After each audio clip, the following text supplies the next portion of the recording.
예, 오늘은 마태복음 28장 1절에서 10절 말씀 가지고 그리스도의 부활이라는 제목으로 하나님 말씀을 나누겠습니다. 우리 학생들 열심히 설교 노트 쓰고 있죠? 예, 꼭 기록해 주시고 오늘도 여전히 끝나고 설교 후에 도장을 찍어 드리겠습니다. 목양실로 오십시오. 네. 오늘은 예수님께서 부활하신 부활주일이죠. 이 부활주일은 그러니까 예수님께서 부활하신 날이 안식 후 첫날이었습니다. 그래서 유대인들은 그동안에 안식일을 거룩하게 지켜왔잖아요. 그런데 이제 예수님이 부활하신 이후부터 예수님을 믿는 모든 성도들은 예수님이 부활하신 날, 안식 후 첫날을 기념하기 시작했어요. 그래서 그 안식 후 첫날에 예수님 부활하신 그날에 모든 성도들이 모여서 같이 예배를 드렸습니다. 그게 이제 우리가 지금 부르는 주일이라고 부르는 날이죠. 주일은 원래는 주의 날이란 뜻입니다. 주의 날. 왜 주의 날이냐? 주님께서 부활하신 날이다 해서 주의 날 이렇게 이야기를 하고 있고요. 원래 그 구약 성경의 주의 날은 이 세상 마지막 심판 날이 주의 날이에요. 여호와의 날, 주의 날, 이 마지막 심판 날이거든요. 근데 예수님께서 이 부활하신 이 날이 주의 날이고 결국은 아직 심판이 완전하게 이르진 않았습니다. 완전한 심판이 이르지 않았어요. 그런데 예수님이 오심으로써 그 심판이 시작된 거예요. 그래서 이제 우리가 마지막 때를 이야기를 할 때 예수님이 초림하셨을 때부터 재림하실 때까지를 마지막 때라고 이야기를 하잖아요. 그래서 구약시대에 멀리서 봤을 때는 심판날이 한 날이었어요. 그리스도가 오시는 날, 메시아가 오시는 날이 바로 심판날이거든요. 이 세상에 심판주로 오신단 말이에요. 멀리서 구약시대에서 봤을 때는 한 날이었어. 그런데 신약에 와서 보니까 예수님이 심판주로서 오시는 날, 처음에 심판주로 오시기 전에 우리 구원주로서 먼저 오십니다. 우리 모든 죄를 용서하시고 구원하시는 구원주로 먼저 오시고 그 다음에 부활하셔서 하늘의 보좌에 앉아 계셨다가 마지막 때에 이제 진짜 정해진 마지막 날 심판주로 오시는 날이에요. 그래서 지금 구약시대에는 하나로 보였지만 사실 신약에 와서 보니까 이 초림과 재림으로 나눠져 있다는 사실을 알게 됐고 그게 또 우리에게는 은혜인 거예요. 왜 은혜냐면 그냥 한 번에 심판하지 않고 예수님께서 구원주로 오셔서 우리를 택하신 자들을 구원해 주시고 그 다음에 심판을 하시는 거잖아요. 그러니까 구원의 은혜를 우리 가운데 주시기 때문에 또 이 예수님이 지금 초림하시고 승천하셔서 재림하실 때까지 그 오랜 기간이 지금 심판의 날이 연장이 된 거잖아요. 그리고 이 안에는 계속해서 예수 그리스도를 믿는 자들마다 구원을 얻는 구원이 계속 이루어집니다. 그러니까 이 기간을 우리는 은혜의 기간이라고 이야기를 하는 거예요. 어쨌거나 이 예수님이 오셔서 부활하신 날은 그래서 굉장히 중요한 하나의 분기점이 되는 거죠. 구약시대 때 예언되었던 그 마지막 날이 지금 예수님의 부활로부터 시작이 되는 거니까 새로운 어떤 분기점이 되는 겁니다. 그래서 굉장히 중요한 거고 그래서 우리는 주의 날을 부활주일로 지키는데 특별히 많은 주의 날이 있지만 그중에서도 예수님이 진짜로 십자가에 못 박히셨고 십자가에 못 박히고 부활하셨던 그 주일에 가장 가까운 주일을 선택해서 우리는 부활주일로 그렇게 지켜요. 근데 이제 그게 과연 어떤 주일이 가장 예수님이 진짜로 부활하신 날이 제일 가깝냐라고 했을 때 AD 154년에 폴리캅이라고 하는 교부가 있는데 그 교부가 로마 교회를 방문해서 이렇게 이야기를 해요. 춘분 후에 보름달이 뜬 다음에 맞이하는 주일이 예수님이 진짜 부활하신 그 주일에 가장 가깝습니다. 그래서 춘분 후 보름달이 뜬 다음에 맞이하는 주일을 지금까지 사도적 전통으로 부활주일로 지켜왔습니다. 이렇게 이야기를 한다고요. 그래서 그때부터 부활주일이 춘분 후 보름달이 뜬 다음에 오는 주일로 그렇게 지켜졌어요. 그래서 부활주일은 해마다 조금씩 달라져요. 왜 달라지냐면 계산을 해보십시오. 춘분이면은 몇 월 며칠이에요? 양력으로 춘분이면? 이 과학 시간 안 배우셨나요? 춘분은 몇 월 며칠? 3월 맞습니다. 춘분은 3월이에요. 3월 21일입니다. 그러니까 이렇게 생각하시면 돼요. 춘분, 하지, 추분, 동지 이렇게 했잖아요. 지가 들어가는 거. 그렇죠? 하지, 동지는 무조건 22일입니다. 그래서 하지는 6월 22일, 동지는 12월 22일이에요. 춘분하고 추분은요. 춘분은 봄이니까 조금 빠르잖아요. 그러니까 하루 빨라. 21일. 3월 21일이야. 추분은 늦잖아요. 그래서 조금 하루 늦어. 그래서 9월 23일. 이렇게 되는 거예요. 어쨌든 춘분이 3월 21일이에요.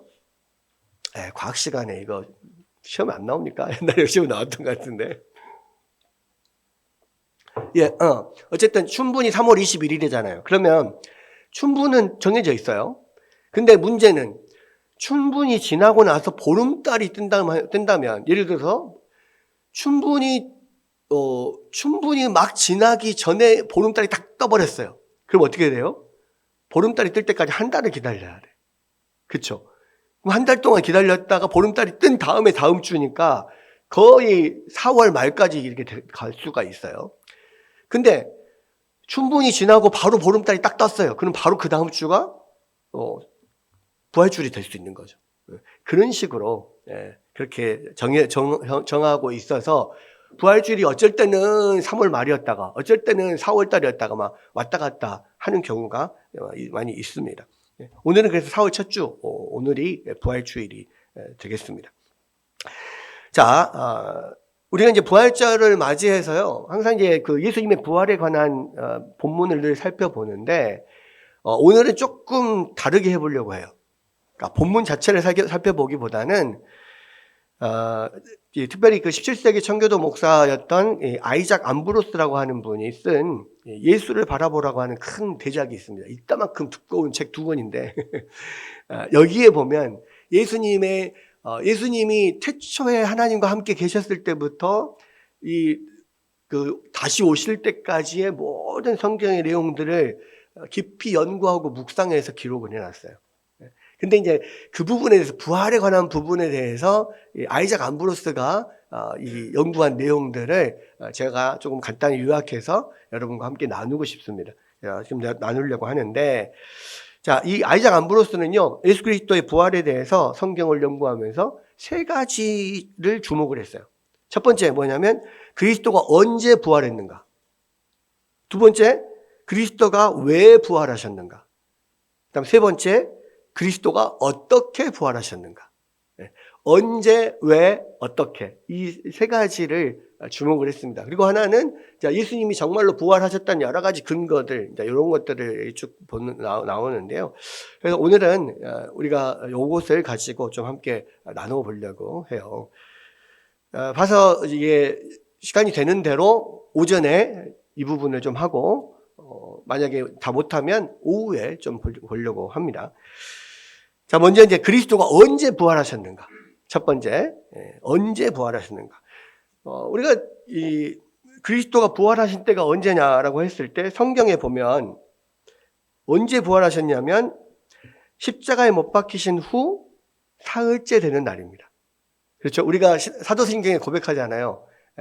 본디오 빌라도의 고난을 받으다 십자가에 못 박히시고 사흘 만에 부활하셨다고 이야기를 하잖아요. 그게 이제 3일 만에인데, 왜냐하면 여기 오늘 읽은 본문에 안식일이 다 지나고 1절 보면 안식일이 다 지나고 안식 후 첫날이 되려는 새벽에 막달라 마리아와 다른 마리아가 무덤을 보려고 갔다 그랬잖아요. 그러니까 예수님이 십자가에 못 박히신 날이 안식일 바로 전날이잖아요. 그렇죠? 안식일 바로 전날 금요일 날 오전 9시부터 십자가에 못 박히셔서 오후 3시에 운명하십니다. 네, 그렇죠. 그러니까 예수님이 죽으신 게 금요일 오후 3시예요. 그래서 금요일 날 3시에 죽으셔서 무덤으로 들어가셔서 안식일 하루를 지나고 난 다음에, 안식일이 두 번째 날이죠. 그 다음에 셋째 날 새벽에, 아마 새벽 미명의 동이틀 무렵에 그렇게 부활을 하셨다라고 우리가 봅니다. 그래서 우리가 장사한 지 사흘 만에 죽은 자 가운데서 다시 살아나셨다라고 했을 때, 저는 이제 어렸을 때 사도신경을 외우면서 장사한 지 사흘 만에 그랬으면은 사흘이면 72시간인데 그잖아요. 사흘이면 하루면 24시간, 이틀이면 48시간, 3일이면 72시간인데 금요일 오후 3시부터 해가지고 그 다음날 오후 3시, 그 다음에 다음날 오후 3시도 그럼 48시간도 안 되는 시간인데 어떻게 3일 만에라고 하지? 이렇게 생각을 했거든요. 근데 그게 아니라 성경에 보면 완전히 꽉 채운 3일이 아니라 그냥 하루 금요일 날 돌아가셨고 이제 토요일 날 안식하셨고 우리가 말하는 주일 안식 후 첫날 새벽에 셋째 날, 세 번째 날에 부활하셨다는 거예요. 그래서 사흘 만에 부활하셨다는 것은요, 무슨 이야기냐면 돌아가신 지 세 번째 날 제3일에 부활하셨다는 이야기예요. 성경에 보면은 제3일이라고 나옵니다.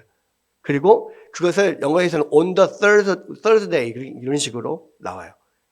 그러니까 이 세 번째 날 제3일 날 3일에 부활하셨습니다. 자, 그런데 예수님께서는 가이사랴 빌립보에서 베드로의 신앙 고백이 있은 후에 비로소 당신이 십자가에서 죽으시고 3일 만에 살아나실 것을 말씀하시기 시작했어요. 그전에는 한 번도 그 말을 한 적이 없어요. 그래서 그 가이사랴 빌립보에서 베드로의 신앙 고백이 모든 복음서에서 분기점이에요. 그래서 신앙 고백, 가이사랴 빌립보의 신앙 고백 이전에는 주로 예수님이 누구신가에 대한 이야기. 예수님은 하나님의 아들이시고 그리스도다라고 하는 것을 계속해서 보여주시는 사역을 해요. 그 다음에 그 가이사랴 빌립보 신앙 고백이 끝난 이후에서부터는 예수님이 뭐에 집중을 하시냐면 죽으시고 3일 만에 부활하실 거라는 이야기를 계속 하셔요.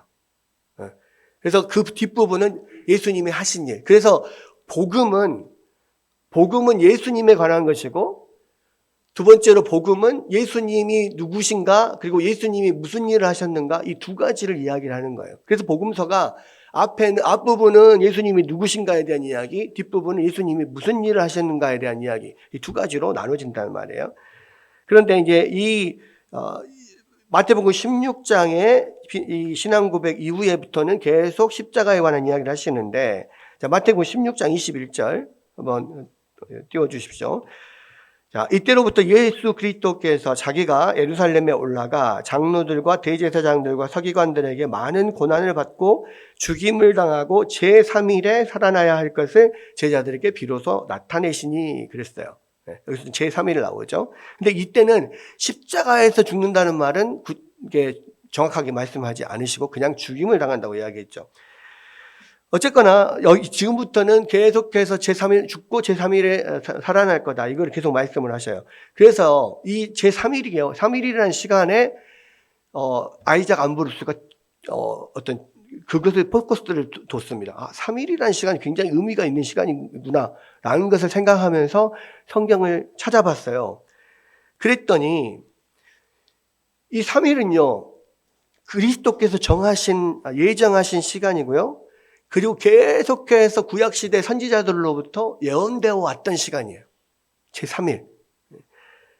그러니까 성경에 보면은 이제 죽었다가 살아난 사람이 여럿이 있거든요.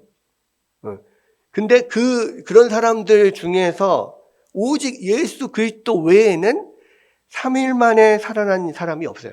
어떤 사람이든지 3일 전에 살아났든지 3일 후에 살아났든지. 그래서 이 3일은 구약 성경에서부터 이거는 그리스도의 시간으로 정해져 있는 거예요. 자, 무슨 이야기냐면 여러분 엘리야가 살린 사르밧 과부의 아들 있죠. 또 엘리사가 살린 수넴 여인의 아들이 있습니다. 또 신약에 보면 예수님이 살리신 야이로의 딸이 있어요. 회당장 야이로의 딸. 그리고 나인성 과부의 아들도 예수님이 살리셨습니다. 근데 이 사람들은요 다 모두 사흘이 되기 전에 살아난 사람들이에요. 그리고 나사로 있죠, 나사로. 예수님 살리신 나사로. 나사로는 3일 더 지나서 나흘이나 무덤에서 있어서 냄새가 나고 썩는 냄새가 나는 이런 상황에서 예수님이 살리셨단 말이에요. 또 하나, 예수님이 부활하실 때, 예수님이 또 이 십자가에서 죽으실 때, 그때 무덤에서 살아난 사람들이 있어요. 십자가에 죽으실 때 무덤이 열리고, 예수님이 부활하셨을 때 같이 살아나서 예루살렘 성내에 들어와서 보인 사람들이 여럿이 있었다라고 마태복음에서 증거를 하거든요. 근데 그 사람들은 무덤에서 3일보다 훨씬 오래 있었던 사람이죠. 그러니까 성경에서 진짜 죽었다 살아난 사람들이 많이 있는데 그리스도 외에는 제3일 만에 살아난 사람이 아무도 없어요. 그러니까 3일은 굉장히 특별한 시간이라는 겁니다. 자, 그러면 도대체 왜 3일이냐? 왜 3일 만에 살아났느냐? 이 아이작 암브로스는 이렇게 이야기를 하더라고요. 무슨 이야기냐? 3일보다 더 먼저 살아나셨으면은 사람들이 아마도 예수님이 진짜 죽었다는 사실을 의심할 수 있다. 예를 들어서 생각해 보십시오. 예수님이 금요일 3시에 돌아가셨잖아요. 오후 3시에. 그러면 금요일 오후 3시에 돌아가셨는데 그 다음날 아침에 새벽에 5시에 예를 들어서 살아나셨다고 해봐요. 그러면 죽은 지 거의 12시간 조금 넘은 시간이잖아요. 그때 살아나셨다고 하면 사람들이 아무래도 야, 예수님이 아직 안 죽으셨던 거 아니야? 십자가에서 내리실 때 숨이 아직 안 끊어졌는데 이 무덤 안에 넣어놨을 때 결국 시간이 지나면서 정신을 차리고 살아난 거 아닌가? 이렇게 의심할 수 있다는 거예요. 근데 만약에 또 3일이 지나고 4일째에 만약에 4일째에 살아나셨다면 4일째면 어떻게 돼요? 이미 지금 그러니까 72시간이 거의 48시간이 지나고 그 아침 새벽이니까 3시부터 한 12시까지 그러면 거의 한 50시간 50 몇 시간 이게 지난단 말이에요. 여러분 그렇게 되면은 4일이 되면은요 시체가 너무 부패해져 가지고 이게 온전하게 살아나기가 어려워요. 그러니까 지금 나사로의 경우가 그런 예인데요. 예수님이 일부러 늦게 가시잖아요. 친구 나사로가 병들어서 곧 죽게 됐다라고 하는 것을 들으면서도 일부러 늦게 가셔요. 그리고 나사로가 확실히 죽은 다음에 그때서 출발을 하시거든요. 도착을 했을 때는 나사로가 무덤에 들어간 지 이미 4일이 지났을 때예요.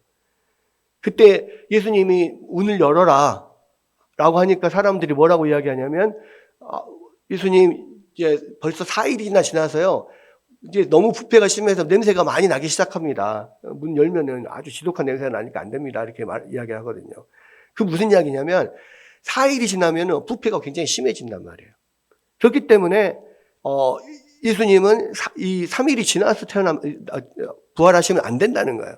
그래서 제3일이 가장 정확한 적정한 시간이다. 이 아이작 암브로스는 이렇게 이야기를 합니다.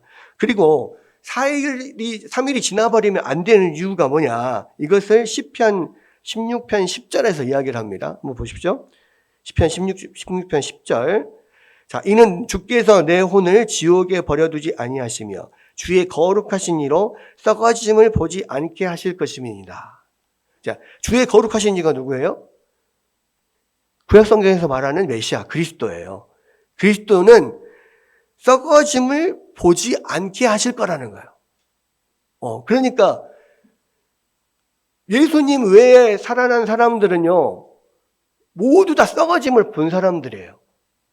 그리고 우리 마지막 날 우리가 이 땅에 마지막 심판 때 예수님이 심판자로 오시잖아요. 그 모든 사람들이 악인이나 선인이나 모든 사람들, 죄인이나 의인이나 다 부활해서 그 예수님의 백보좌 앞에서 심판을 다 받아야 돼요. 그때 마지막 날 부활하는 모든 사람들은 이미 썩어짐을 봤던 사람이에요. 그런데 그리스도는 썩어짐을 보지 않는다라고 지금 예언되어 있거든요. 그래서 이 아직 덜 죽었다라고 오해도 받지 않고 썩어짐을 보지 않기 위해서 정확하게 제3일에 부활을 하셨다. 그렇게 좀 이야기를 하는 겁니다. 그래서 시체가 완전히 썩어서 부패하지 않을 그때 3일째 일어났다. 그래서 3일이라고 하는 시간이 되게 중요한 시간이고 그 3일이라고 하는 시간이 계속 성경에서 예언되어 왔던 거예요. 그래서 우리는 보통 그냥 3일 만에 부활하셨다. 굳이 꼭 3일을 넣어야 되나? 예수님 부활하셨다 그러면 되지?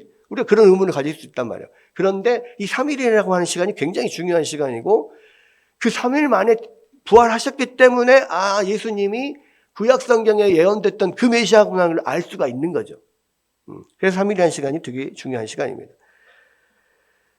그리고 구약 성경에 보면은요, 이 예수님이 3일 만에 부활하실 것을 보여주는 많은 예표적인 사건들이 있어요. 요거는 나중에 그리스도가 3일 만에 부활하실 것을 미리 보여주는 사건이구나. 이런 사건들이 많이 있거든요. 여러 가지가 있는데, 첫 번째는 뭘 들 수 있냐면, 이삭의 경우. 이삭. 하나님께서 아브라함에게 아들 이삭을 번제물로 바치라고 하잖아요.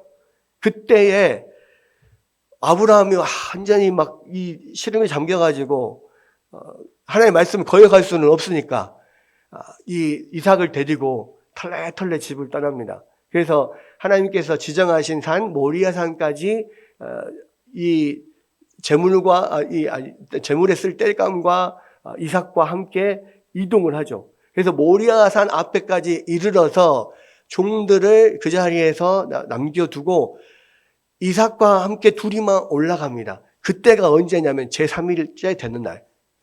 그러니까 하나님께서 아브라함에게 말씀하신 후에 3일째 되는 날이에요. 그날 이삭이 하나님 앞에 드려졌다가 다시 살아나는 날이죠.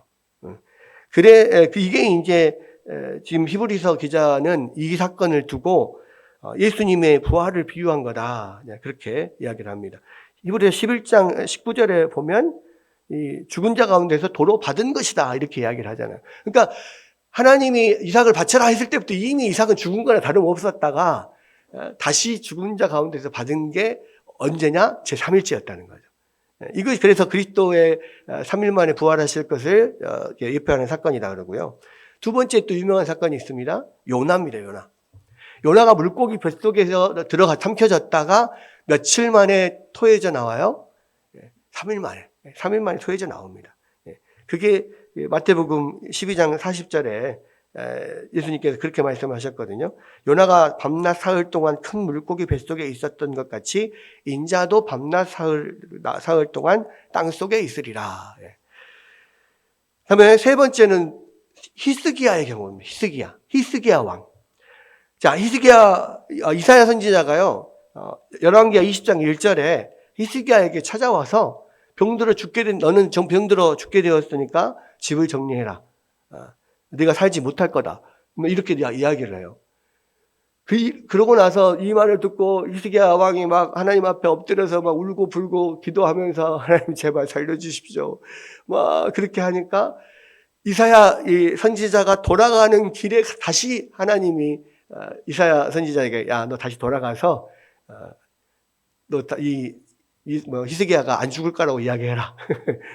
이렇게 하면서 뭐라고 하냐면 너가 3일 만에 다시 성전으로 들어가게 될 것이고 앞으로 15년 동안 더 살 거다. 이 이야기를 합니다. 3일 만에 성전으로 들어간다고 하는 것이 결국 3일 동안 죽음에 있다가 다시 살아난다는 의미로 그렇게 쓰였다라고 하는 거예요. 자, 이게 예표적인 사건이고요. 실제로 이제 선지자들이 직접적으로 말씀 가운데 예언한 부분도 있습니다. 자, 이 호세아서, 대표적인 게 호세아서 6장 2절인데요. 여기서 보면 뭐라고 이야기를 하냐면 여호와께서 이틀 후에 우리를 살리시며 셋째 날에 우리를 일으키시리니.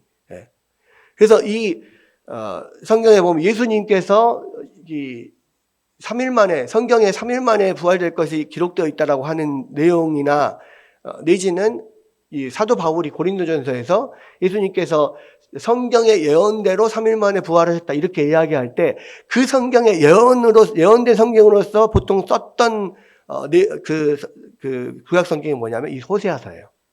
호세아서 6장 2절에서 이틀 후에 살릴 것이며 세 번째 날에 그날에 우리를 일으킬 것이다. 이게 메시아에 관한 이야기다. 이렇게 지금 이야기를 하고 있는 겁니다. 그리고요, 예수님도 지금 가이사라 빌립보에서 처음으로 그 3일 만에 죽고 살아나실 것을 이야기하신 이후에 그 뒤에 여러 차례 다시 반복해서 말씀하시거든요. 그러니까 처음 이야기한 게 마태복음 16장이었잖아요. 마태복음 17장에 22절에 23절에 보면 인자가 장차 사람들의 손에 넘겨져 죽임을 당하고 제3일에 살아날 거다 이렇게 말씀하셨고, 또 마태복음 20장 18절에 19절을 보면 보라 우리가 예루살렘으로 올라가오느니 인자가 대제사장들과 서기관들에게 넘겨짐에 그들이 죽이기로 결의하고 이방인들에게 넘겨주어 그를 조롱하며 채찍질하며 십자가에 못 박게 할 것이나 제3일에 살아나리라. 자, 이때는 지금 예수님이 예루살렘에 들어가기 직전이에요. 그래서 훨씬 아주 더 명확하게 또 십자가에서 죽으실 것, 이방에게 넘겨질 것, 조롱당할 것, 다 정확하게 지금 이야기를 하고 있고, 제3일에 살아날 것을 여기서 분명하게 이야기를 했죠. 그래서요, 이 모든 것이 그리스도가 제3일째에 부활하셨다는 것이 모든 예언의 성취고, 바로 예수님이 그 구약 성경에 예언되었던 메시아라는 것을 분명하게 보여주는 것이 바로 이 제3일에 살아나는 거예요. 여러분, 만약에 이 모든 것을 다 알고 있었어요. 예수님이 모든 것을 알고 있고, 사실은 메시아가 아닌데, 이 구약 성경의 모든 것을 이렇게 통달해서 알고 있어서 내가 메시아처럼 보여야겠다라고 생각을 하고, 자기가 딱 죽은 다음에 3일 만에 자기가 살아날 수 있어요? 인간은 자기가 죽었다가 살아날 수도 없거니와 정확하게 3일 만에 살아날 수도 없는 거예요. 그렇죠. 그러니까 만약에 예수님이 살아났어도 이틀 만에 살아났고 4일 만에 살아났다 그런다면 되게 굉장히 큰 기이한 놀라운 일이다 이렇게는 생각을 하지만 예수님이 진짜 구약 성경에 예언된 그 메시아구나라고 알지는 못해요. 왜?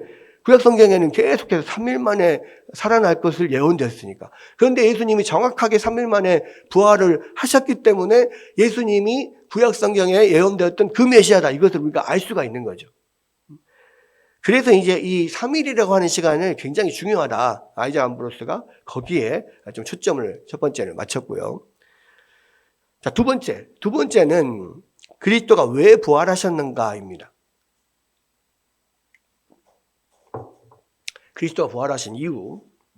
자, 오전에는 여기 두 번째까지만 할 거예요. 자, 그리스도가 왜 부활하셨는가? 첫 번째 이유는요, 그리스도를 따르는 모든 자의 믿음을 확증시켜주기 위해서 그렇습니다. 그러니까 예수님이 정말로 구약시대에 그렇게 말씀하셨던 구약시대의 메시아라는 것을 정확하게 이 3일 만에 부활하심으로써 우리 가운데 알려주는 거예요. 여러분, 예수님이 죽고 부활하시기 전에도요, 많은 사람들이 예수님이 하신 말씀을 듣고 따르고 믿고 이분이 적어도 하늘로부터 오신 선지자고 또 메시아다 이렇게 믿는 사람들이 많이 있었어요. 그런데 그 모든 것이 다 지켜졌다 하더라도 마지막에 예수님께서 죽으시고 3일 만에 부활할 거라고 예언한 내용이 이루어지지 않는다면 그러면은 이거는 그 모든 것이 사실 다 부정되는 거 아니에요. 예수님이 그리스도라는 사실 자체가 부정되는 거기 때문에요. 그 앞에서 예수님이 그리스도로서 말했던 모든 것이 다 부정되는 거예요. 그러니까 예수님이 3일 만에 죽고 3일 만에 부활하시는 이것은 그 모든 것을 정말로 진리로 만드는 마지막 결정탄 거예요. 만약에 이것이 이루어지면 완전하게 이루어지는 것이고요. 이것이 이루어지지 않으면 그 앞에 게 다 거짓이 되어버리는 이런 상황인 거예요. 그만큼 중요한 건데 정말로 예수님께서 예언하신 대로 또 성경이 예언한 대로 3일 만에 부활하심으로써 예수님을 따르는 모든 사람들의 이 믿음을 완전하게 확증시켜 주시는 거죠. 그래서 첫 번째 이유는 예수님이 이 따르는 사람들의 믿음을 확증시키는 것인데, 자, 예수님의 부활이 왜 우리의 믿음을 확증시켜 주냐면, 이 부활을 통해서 두 가지 면을 지금 우리 가운데 확증을 시키는 거예요. 첫 번째 면은 뭐냐면 예수님의 존재에 대한 확증입니다. 예수님의 존재에 대한 확증. 예수님의 존재, 예수님이 누구시라고요? 예수님이 누구시라 그랬어요? 하나님의 아들, 그리고 우리를 구원하실 그리스도. 그렇죠. 그래서 하나님의 아들은 예수님의 존재적인 어떤 존재론적인 그런 어떤 위치를 말하는 것이고, 그리스도라고 하는 것은 예수님의 직분을 말하는 거예요. 그렇죠? 자, 예수님의 존재, 바로 하나님의 아들이시다는 것을 부활로서 증명하셨다는 거예요. 자, 로마서 1장 4절 봅시다. 로마서 1장 4절. 죽은 자들 가운데서 부활하사 능력으로 하나님의 아들로 선포되셨으니, 하나님의 아들이라는 것을요, 정확하게 죽은 지 3일 만에 부활하심으로써, 부활의 능력으로서 당신이 하나님의 아들이라는 것을 보여주신 거예요. 아까도 말씀드렸던 것처럼 이 세상 어떤 사람이 자기가 죽었다 살아날 수 있으며, 그것도 다른 사람이, 예를 들어 선지자가 살린다거나, 하나님이 어떤 능력으로 살리신다거나 이럴 수 있는데, 자기의 능력으로 죽음을 이기고 살아난 사람은 아무도 없잖아요. 이건 하나님밖에 하실 수 없는 거예요. 그렇죠? 그래서 스스로의 능력으로 죽음에서부터 살아나시는 것을 통해서 정말로 하나님의 아들이시구나. 하나님의 아들이란 말은 하나님이란 이야기예요. 그래서 예수님의 신성을 이 부활의 능력으로 증명하셨다는 거예요. 그죠? 이게 첫 번째 증명한 겁니다. 두 번째는요, 예수님의 직분, 그리스도라고 하는 직분. 그리스도는 왕이고 제사장이고 선지자인 그런 직분을 가졌죠. 그리스도, 왕, 제사장, 선지자, 그리고 우리를 구원하실 구세주, 이런 예수님의 직분을 부활의 능력으로서 이 확증을 하신 건데, 예수님이 예루살렘 입성하셔가지고요, 성전을 정화시키는 사건이 있었잖아요. 돈 바꾸는 사람들 상을 엎어버리고, 성전 안에서 가축을 팔고 재물을 파는 사람들 다 쫓아내고 그랬잖아요. 그때 하도 서슬퍼런 그런 모습을 보고 아무도 뭐라 말을 못 하는데, 이 대제사장들과 서기관들이 와가지고 도대체 네가 무슨 자격으로 이렇게 하냐? 표적을 보여라, 이렇게 이야기하거든요. 그러니까 나름대로 사람들이 그리스도라고 하고 하는데, 그러면 그 표적이 네가 그리스도라고 하는 표적이 뭐냐? 그렇게 요구를 할 때 예수님이 뭐라고 대답을 하셨냐면, 요한복음 2장 18절, 19절, 20절, 22절을 보면, 내가 이런 일을 행하니 무슨 표적을 우리에게 보이겠느냐? 예수께서 대답하여 이르시되, 너희가 이 성전을 헐라. 내가 사흘 동안에 일으키리라. 죽은 자 가운데서 살아나신 후에야 제자들이 이 말씀하신 것을 기억하고 성경과 예수께서 하신 말씀을 믿었더라. 그랬어요. 그러니까 네가 이 성전을 헐라, 그러면 내가 일으키리라, 사흘 동안에 일으키리라, 이 말이 성전 대신 당신의 몸이 죽은 다음에 사흘 동안에 스스로 일어나신다는 이야기구나. 이것을 그 후에야 제자들이 알게 됐다, 깨닫게 됐다, 이 말이에요. 그러니까 그리스도라고, 네가 그리스도라고 하는 증거가 뭐냐고 했을 때 예수님이 이것이 증거다, 이렇게 말을 했거든요. 그러니까 실제로 그렇게 이 죽고 3일 만에 살아나심으로써 당신이 그리스도인 것을 스스로 증명한 거죠. 그래서 우리가 예수님을 믿을 때 예수님을 하나님의 아들이요 그리스도로 믿잖아요.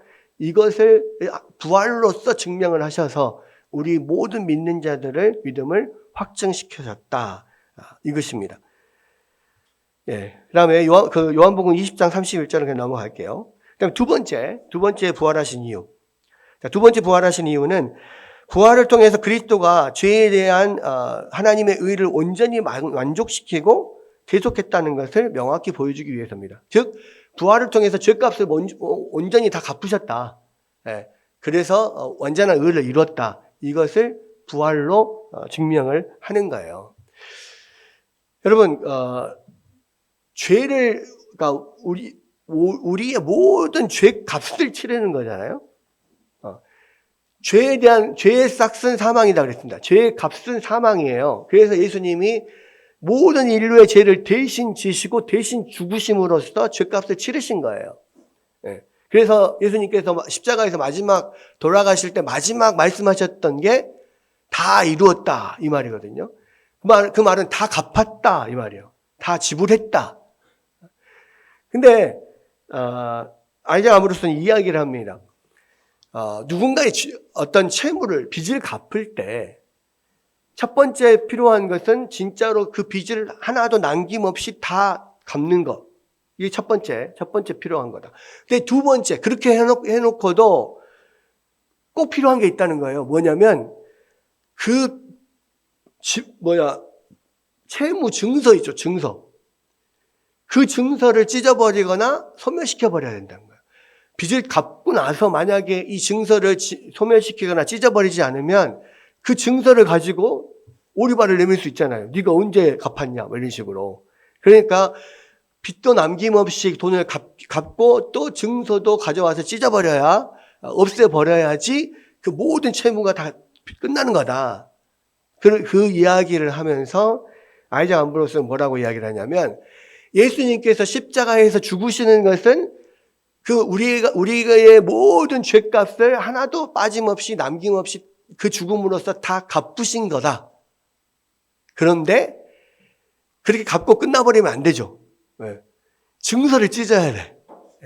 그 증서를 찢고 소멸시키는 게 바로 부활하시는 거다. 왜냐하면 지옥의 무덤의 감옥 안에 갇혔다가 그 감옥문을 찢고 열고 나오는 거잖아요. 그래서 예수님의 부활이 모든 빚이 다 갚아졌다라고 하는 것의 어떤 증명, 그것을 어떤 빚의 채무 증서를 찢는 것과 같다, 이렇게 이야기를 하더라고요. 그래서 예수님이 모든 빚을 갚았다라고 하는 것의 어떤 증명이 그거예요. 여러분, 예수님이 그냥 십자가에서 죽으시고 끝났다면은 그것으로 인하여서 우리 빚이 갚아졌는지 안 갚아졌는지,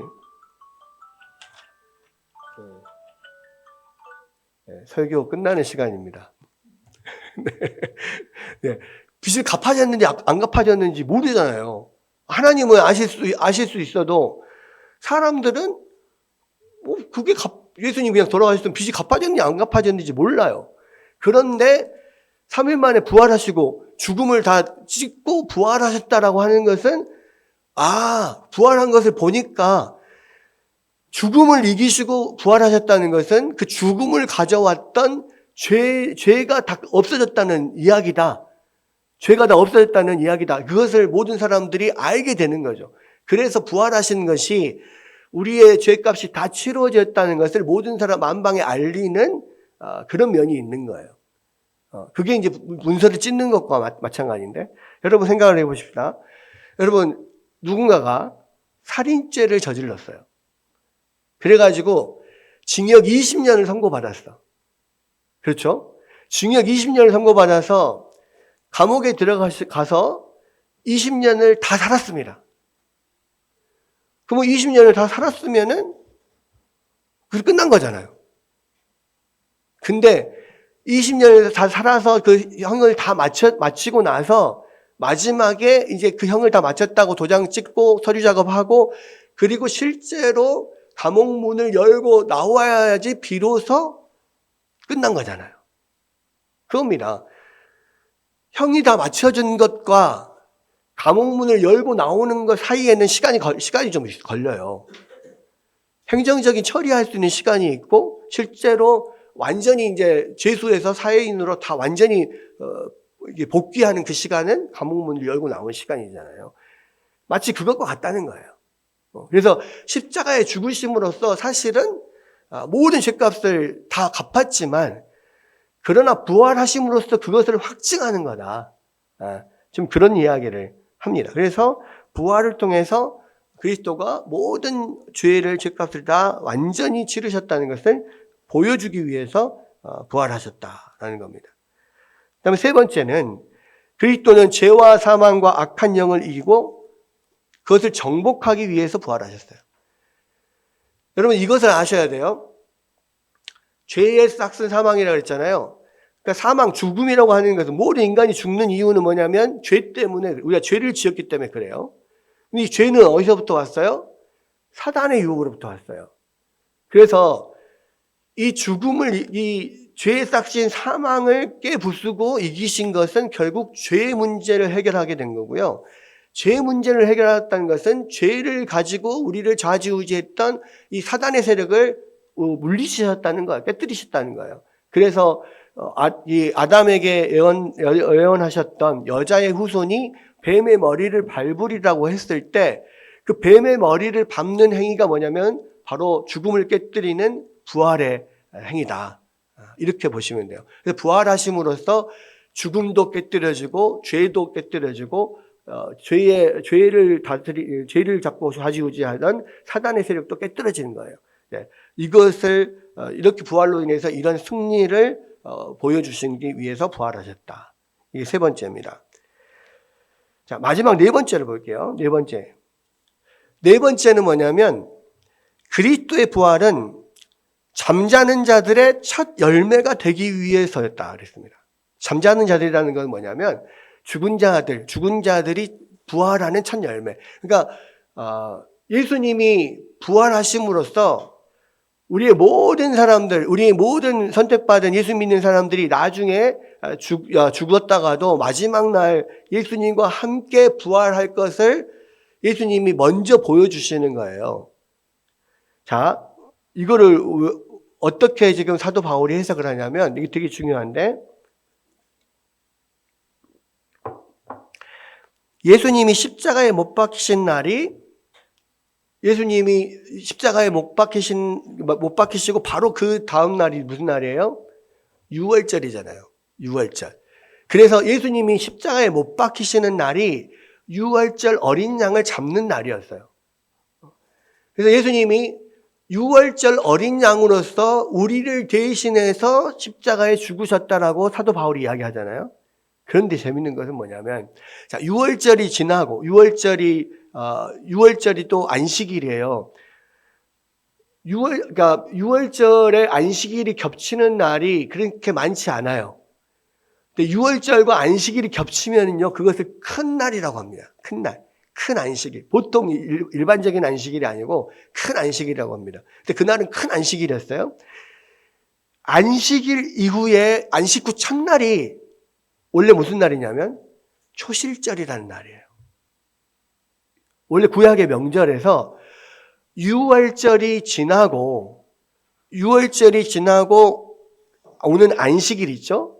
그 안식일 다음 날이 초실절이에요. 근데 그 초실절이 뭐냐면 처음으로 이제 3월 말쯤 되잖아요. 이때가 이스라엘 백성들이 처음으로 보리를 수확하는 때예요. 그러니까 처음 보리를 수확해서 수확한 첫 단을 하나님 앞에 가지고 와서 제사로 드리면서 하나님 앞에 감사하는 날입니다. 그래서 6월절이 지난 안식 후 첫날이 초실절인데 예수님이 부활하신 날이 무슨 날이에요? 이 초실절에 부활하셨다고요. 근데 이 초실절의 의미는 모든 보리 수확이 앞으로 이루어질 건데 그 중에 가장 먼저 수확을 한 그 열매 그 보리 이삭 한 단을 먼저 하나님 앞에 드림으로써 나머지 모든 그 이삭들이 추수할 나머지 모든 곡식들이 다 하나님 앞에 거룩하게 받아들여지는 것을 의미하는 날이에요. 그러니까 예수님이 그 초실절의 열매로 하나님 앞에 드려졌잖아요. 그럼 예수님이 부활하신 것이 바로 하나님 앞에 초실절의 열매로 드려드린 것이니까 예수님이 부활하신 이후에 많은 곡식의 추수가 남아있는 거죠. 모든 예수님을 믿는 모든 사람들이 결국 나중에 예수님을 따라서 다 부활하시겠구나, 부활하겠구나 이것을 알 수가 있는 거고 예수님이 부활하심으로써 거룩하게 되셨기 때문에 하나님의 전에 보리단을 들여서 거룩하게 되면 나머지 보리단도 다 거룩하게 되는 것처럼 예수님이 부활하심으로 거룩하게 되셨기 때문에 나머지 부활할 모든 백성들이 거룩하게 된다는 것을 의미한단 말이에요. 그래서 예수님이 부활하실 때 그냥 부활하지 않고요. 그 당시에도 무덤에 있던 몇몇 성도들이 예수님과 함께 부활을 했어요. 그게 보여주는 게 뭐예요? 이거는 하나의 초실절 첫 열매일 뿐이에요. 나중에 모든 열매들이 다 예수님과 함께 부활할 거라는 것을 이 첫 열매를 통해서 보여주는 거라고.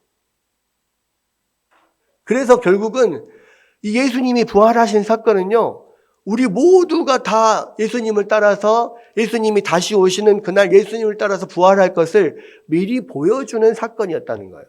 그리고 예수님이 거룩하게 되심으로써 우리도 거룩하게 됐다는 것을 미리 보여줘요. 여러분, 모든 보리 이삭이 있어요. 그런데 첫 단만 하나님 앞에 드려지면 모든 게 다 거룩해져요. 그래서 예수님이 우리를 대표해서 첫 단으로 하나님 앞에 거룩하게 됐기 때문에요. 예수님을 따르는 지금 모든 사람들이 지금 거룩해진 거예요. 물론 추수 때는 아직 남아 있습니다. 우리가 부활할 때는 아직 남아 있어요. 그러나 예수님이 부활하시고 거룩해지신 이후로 우리는 그 모든 예수님을 따르는 예수님 안에 있는 모든 사람들이 다 하나님의 거룩한 백성이 되는 거예요. 그러니까 이게 얼마나 놀라운 의미입니까? 여러분, 우리가 지금 많은 부활절을 맞이합니다마는 부활에 대해서 이렇게 자세하게 여러분 생각해보고 연구해보고 들어본 적 있어요? 없죠. 저도 이거 연구하면서 처음 들어봤어요. 그러니까 아이작 암브로스라고 하는 이 그러니까 청교도들이 얼마나 정말 그 성경을 깊이 있게 연구하는지를 우리가 지금 만만 사실 본 거예요. 그리고 여러분들이 그 이만한 두꺼운 걸 다 읽어볼 수 없으니까 제가 읽어보고 정리해서 말씀을 드리는 거예요.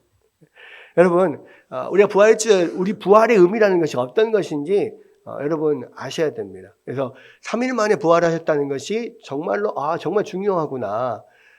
이 구약 성경에서부터 계속 예언되었던 바로 그 메시아로서 예수님이 정말 오셨다는 것을 증명하는 거구나. 3일에 언제? 왜 부활하셨냐? 왜 부활하셨냐에 대해서도 모든 믿는 자의 믿음을 견고하게 하고 또 우리 모든 죄값을 치렀다는 것에 확증적인 어떤 표현이고 그리고 모든 잠자는 자들의 첫 열매로서 부활하신 거다. 우리는 예수님이 그렇게 부활하심으로 거룩해지심으로 우리 모두가 거룩해졌다. 여러분, 이것을 알고 부활절을 지키고 또 그 안에 있다면 예수님의 부활이 얼마나 중요한 건가? 그리고 우리가 부활할 그날, 예수님이 오시는 마지막 그날을 기다리며 우리 살 수 있잖아요. 여러분, 이 말씀을 참 기억하면서요. 정말 부활절이 얼마나 우리 가운데 소중한 건지, 예수님의 부활이 얼마나 귀한 건지, 얼마나 감사한 건지 여러분들 느끼고 그렇게 감사하는 여러분들 되시기를 주의 이름으로 축원합니다.